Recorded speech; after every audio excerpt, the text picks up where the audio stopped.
Goeiemôre vriende, dit is vandag Sondag die 12de Oktober 2025. Ek hoop julle het 'n lekker dag. Sommer so 'n bietjie ontspanne dag, waar julle sommer net lekker bewus raak van die Here se teenwoordigheid. Ek sê altyd vir julle, op 'n Sondag is 'n baie besonderse dag. Dit is aldag vriende wat ons 'n klein bietjie stiller kan raak. Ons hardloop so rond soos wille honde die hele week, met die kinders wat ons rondloop, met ons werk wat ons rond hardloop, dat jy kry nouliks kans om by mekaar, om eintlik amper by mekaar te sit as man en vrou ook net. Daar's so 'n klomp goed wat moet gedoen word. Jy kom 6 uur by die huis en dan moet jy 'n paar goeders doen. As jy kom kry is dit 9 uur en dan moet jy alweer gaan slaap en môreoggend net na 5 moet jy alweer opstaan. So dis so 'n wille tyd.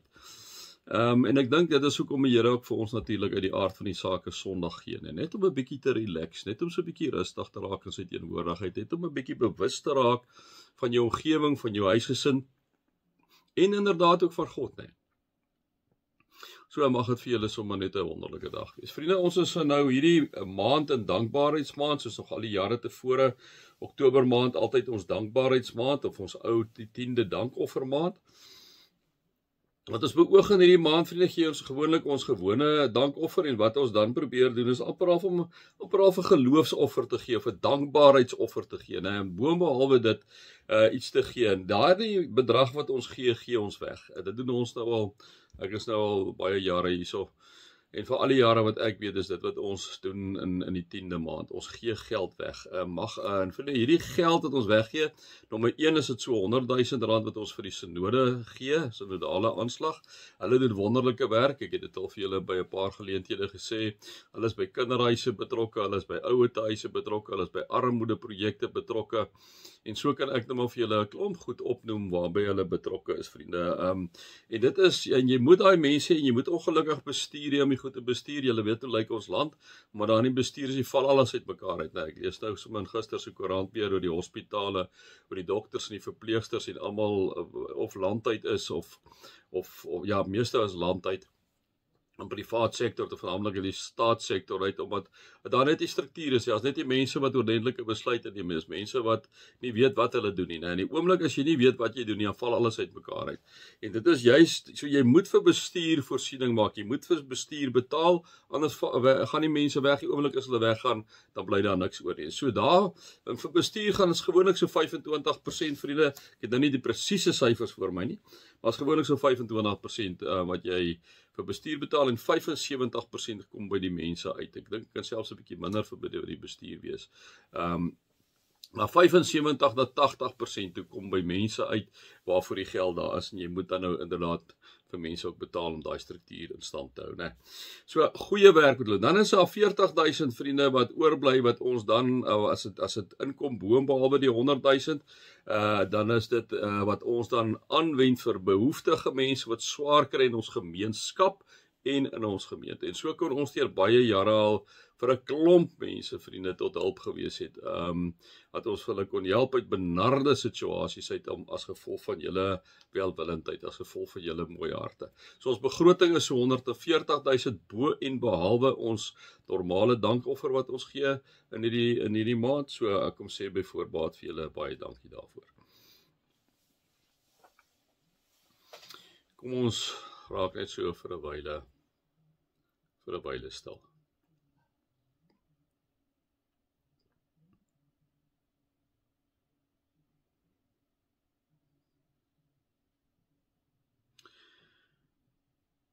Heilige Vader, ons wil vanoggend begin met die geloofsbelijdenis om te sê, ons is lief vir U, ons glo in U. Ons wil kom sê, Here, dat ons glo in U is die skepper van die hemel en die aarde. So vir U kom sê, ons glo in Jesus, U enige gebore Seun, ons Here, wat ontvang is van die Heilige Gees, wat gebore is uit die maagd Maria, wat gelei het onder Pontius Pilatus, gekruisig is, gesterwe het, begrawe is, ter helle neergedaal het, wat op die 3de dag weer opgestaan het uit die dode, opgevaar het na die hemel, waar hy sit aan die regterhand van God, die almagtige Vader, van waar hy sal kom om te oordeel die wat nog lewe en die wat reeds gesterf het. Oor die enige God, ons glo in God die Heilige Gees. O Vader, ons glo in die gemeenskap van die heiliges. Ons glo in die kerk, U liggaam. Here, ons glo in die vergifnis van sondes. Ons glo in die opstanding dat dit gaan gebeur. Ons glo in die ewige lewe. Dankie Here dat ons so op U kan vertrou, as ons God en Vader, wat U Seun gestuur het, om vir ons te kom sterf, en die Heilige Gees op ons uitgestort het, God die Heilige Gees, om by ons te wees elke oomblik van die dag. Amen. Vriende, mag daar vir julle genade en vrede en oorvloed wees, omdat julle God ken, Jesus ken en die Heilige Gees ken. Vriende, ja, ek gaan nou inderdaad vir julle 'n bietjie weer verder praat oor dankbaarheid.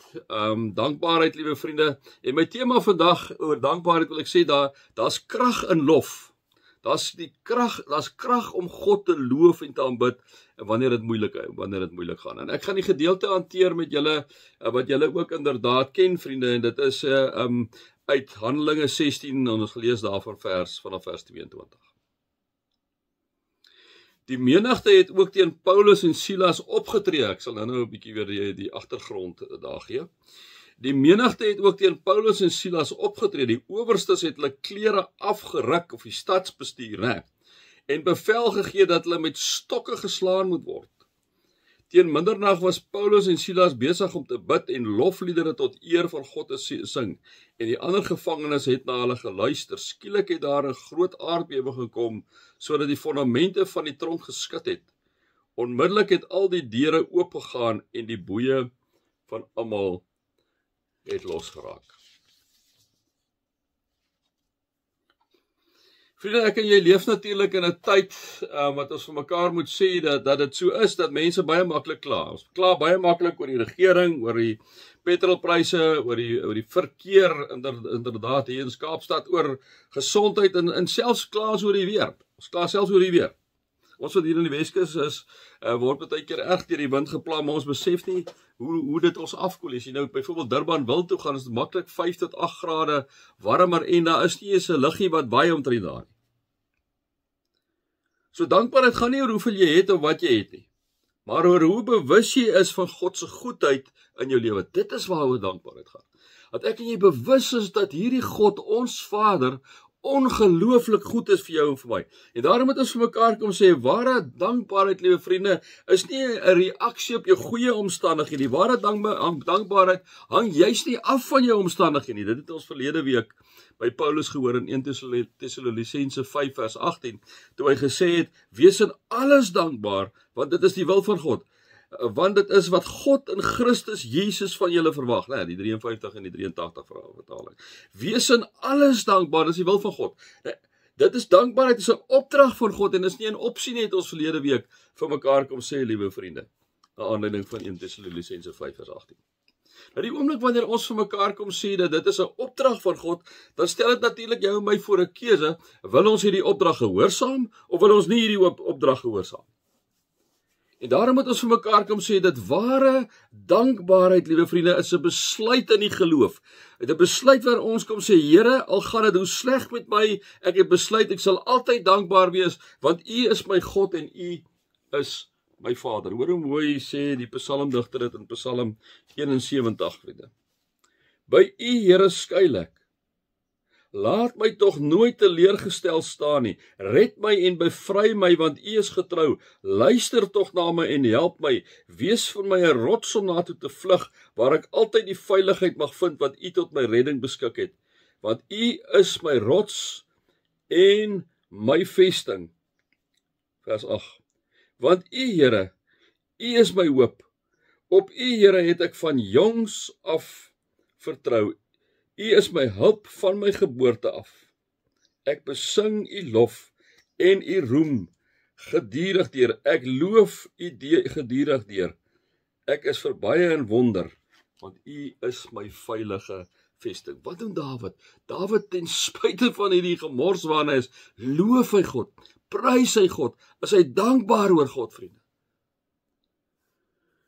Verder wil ek vashou aan Romeine 8 vers 28, vriende, waar Paulus vir ons kom sê in die gedeelte, ons weet dat God alles ten goeie laat meewerk vir die wat hom liefhet.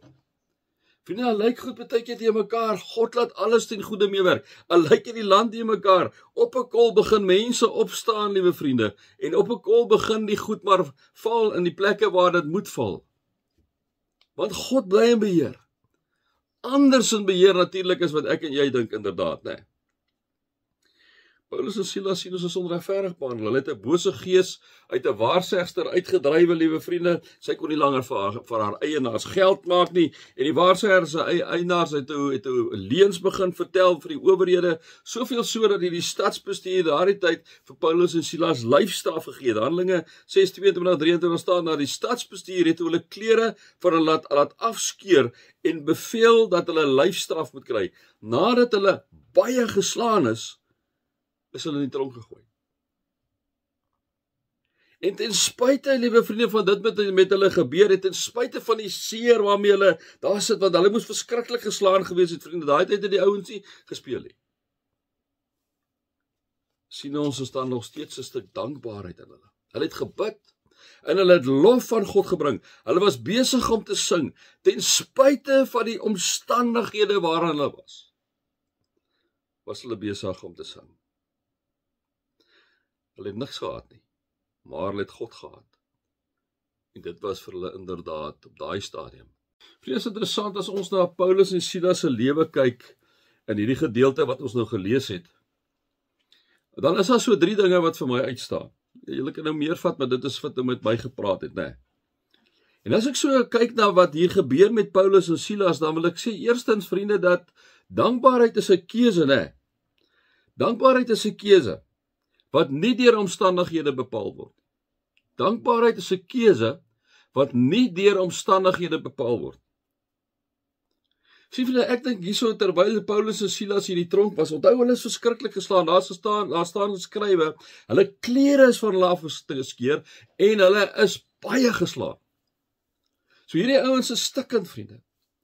En jy verwag eintlik dat hulle daar moet gaan sit en hulle self jammer kry in 'n hoekie en moet vertel wat so sleg mense is hierdie stadsbestuur en alles, maar hulle doen nie dit nie, né? Dis wat ons verwag, hulle doen nie dit nie. Hulle loof God in plaas om te kla. Hulle kon maklik gesê het, ons het die Here gedien en kyk nou wat het die Here met ons gedoen en kyk nou wat het hy het ons nou, sit ons nou hier in die tronk en kyk hoe lyk ons nou en kyk hoe lyk ons rug en so aan. As jy die moeite werd. Hulle kon daai pad gestap het, maar hulle doen nie. Hulle daar staan teen middernag, was Paulus en Silas besig om te bid en lofliedere tot eer van God te sing. Ek dink, die medegevangenes gedink, hierdie ons is mal. Hierdie ons is mal. Wat gaan met hulle aan? Hulle het verwag dat hulle daar gaan sit en meer heilerig moet wees, liewe vriende, maar hulle doen nie dit nie. Hulle bid tot God, hulle loof hom, hulle prys hom. Hoor hoe mooi stel Dawid dit in Psalm 31 vers 1 tot 1 en 6. Hy sê die volgende: By U, Here, skuil ek. Laat my tog nooit teleurgestel staan nie.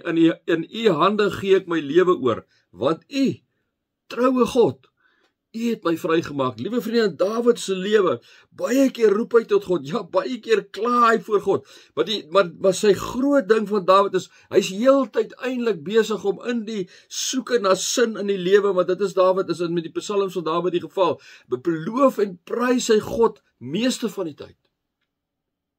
Want Dawid het God geken. Dawid, liewe vriende, het God geken toe hy nog 'n klein seentjie was, toe hy die skape nie goed opgepas het, en hy het gesien hoe God hom bygestaan het. Dawid het God geken daar toe hy as 'n jong seun gegaan het, en almal bang was en hy teen Goliat beklei het, en hy God agter hom raak gesien het, en vir hierdie Goliat gesê het, man, weet jy wie ek kan bid? Die God wat eintlik, en ek vertaal in soms sy terme, wat die hemel en die aarde gemaak het, wie is jy nou so afterhol? So Dawid, liewe vriende, deur al sy woelinge en goed waardeur dit in sy lewe gegaan het, het hy altyd God geloof en aanbid. Amazing, né? Vir ware dankbaarheid kan ons vir mekaar kom sê, wag nie vir beter tye nie. Dit vertrou dat God steeds teenwoordig is, al verstaan ons nie alles nie, vriende, ons kan nie alles verstaan nie. God lyk partykeer heeltemal die mekaar. Maar vriende, God is daar. God is in ons omstandighede teenwoordig. Matthew Henry, die bekende Bybelverklaarder, is eendag beroof en na die voorval skryf hy in sy dagboek die volgende. Hy sê, ek is dankbaar en dan stipuleer hy 'n paar punte. Hy sê ek is dankbaar dat ek nog nooit tevore beroof is nie. Hy sê ek is dankbaar dat dit net my beursie gevat het en nie my lewe nie. Hy sê ek is dankbaar dat hulle alles gevat het wat ek gehad het, maar dit was nie te veel nie. Dan sê hy laastens, hy sê is ek dankbaar dat ek die een was wat beroof is en nie die een wat geroof het nie, sê Matthew Henry.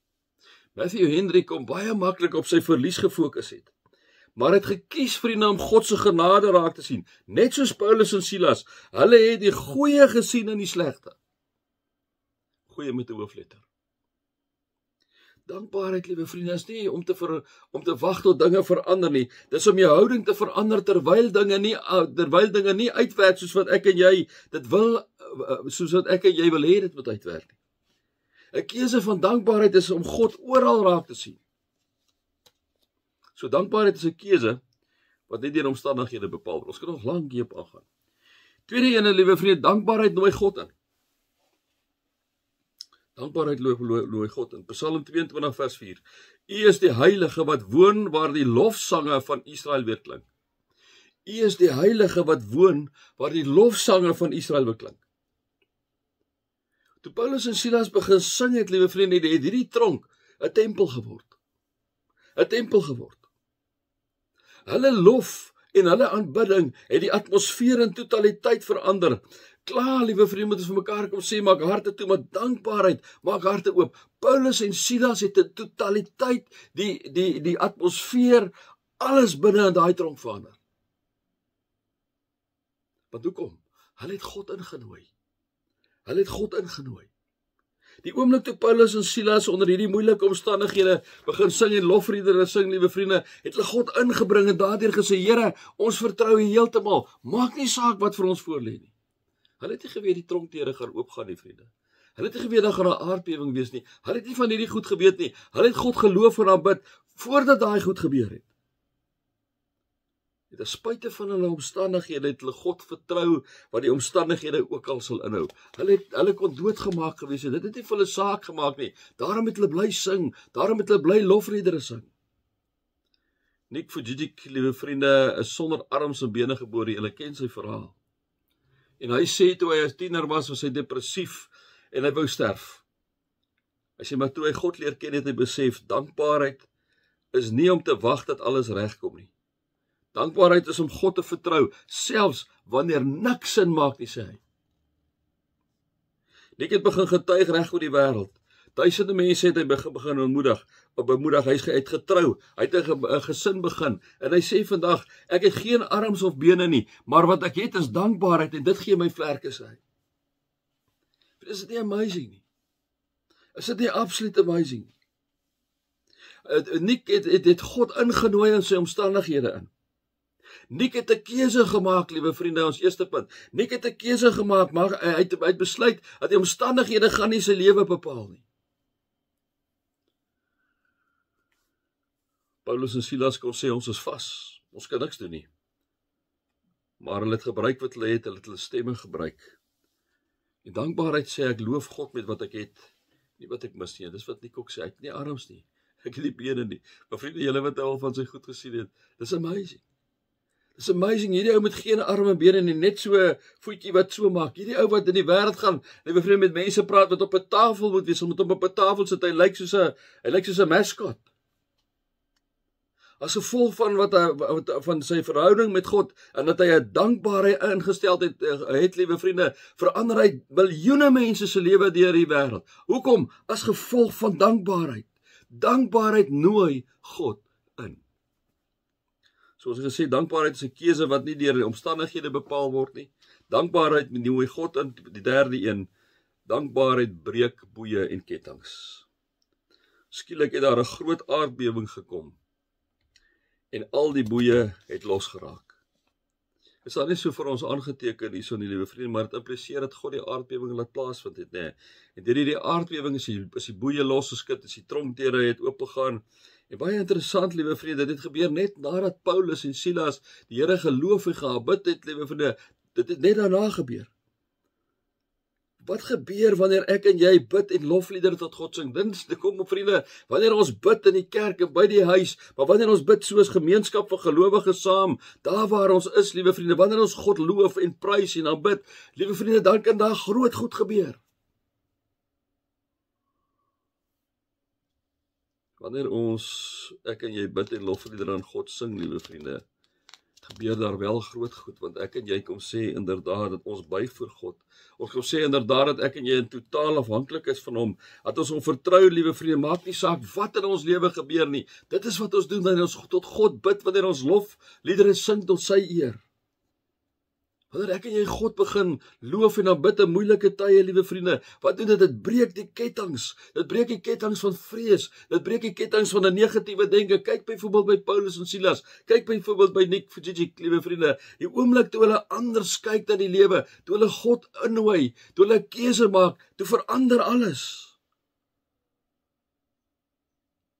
Dit die kettinge van vrees en negativiteit word gebreek. Wat jy nie deur klagte kan verander, jy kan God deur dankbaarheid verander. Jy sien vriende, jy raak in ander mense wanneer jy 'n dankbare mens is. Jy kyk anders na die lewe want God gee jou die vermoë. God gee jou die vermoë om deur sy oë na die lewe te kyk, het ons verlede week vir mekaar gesê. En die oomblik wanneer ek en jy God se bril opsien, liewe vriende, is daar niks onmoontlik nie. Kyk ek en jy anders na goed, kan dit nie anders dat ek en jy dankbaar is nie. Abraham Lincoln, te midde van 'n burgeroorlog en 'n persoonlike hartseer van sy seun wat gesterf het en sy vrou wat siek geword het, verklaar hy in 1863 dat die 4de donderdag in November as 'n Thanksgiving Day gevier moet word. Hy skryf die volgende: Hy sê selfs in oorlog en pyn is ons steeds geseën met oorvloed en die guns van die almagtige God. Laat ons as volk dankbaar wees vir sy genade. Sien vriende, Lincoln het gekies om die volk te lei deur dankbaarheid in plaas van vrees. En net so het Paulus en Silas die mense rondom hulle beïnvloed, liewe vriende. Die gevangenes het geluister. Toe daai deure oopgaan, het selfs die tronkbewaarder sê, wat moet ek doen om gered te word?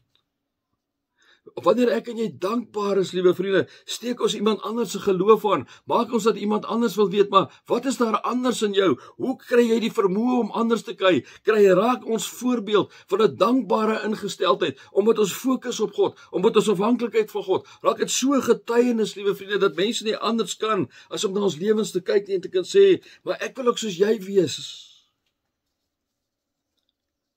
Vriende, mag dit wees dat die Here inderdaad toelaat dat hulle deur ons dankbaarheid vir hom ontdek en hom sien. Dankbaarheid is 'n keuse wat nie deur omstandighede bepaal word nie. Dankbaarheid nooi God in. Dankbaarheid breek boeye en kettinge. Amen. Ek wil vir julle nou tyd gee vir julle dankoffer. Julle is welkom om SnapScan of Zapper te gebruik. Julle is ook welkom om die elektroniese of EFT te maak aan NG Kerk Sonnekus met 'n S, Absa en die takkode generies 632005 of ons rekeningnommer 3270140547. Dis 'n checkrekening. As jy 'n geloofsoffer wil gee hierdie maand by die dankbaarheid, sit dit in julle verwysing dankbaarheid vriende, dan weet ons dit gaan spesifiek vir die geld wat ons dan weggee in hierdie maand. Ek wil julle wegstuur vandag met die boodskap van vandag. En dit is dat dankbaarheid is 'n keuse wat nie deur omstandighede geraak word nie.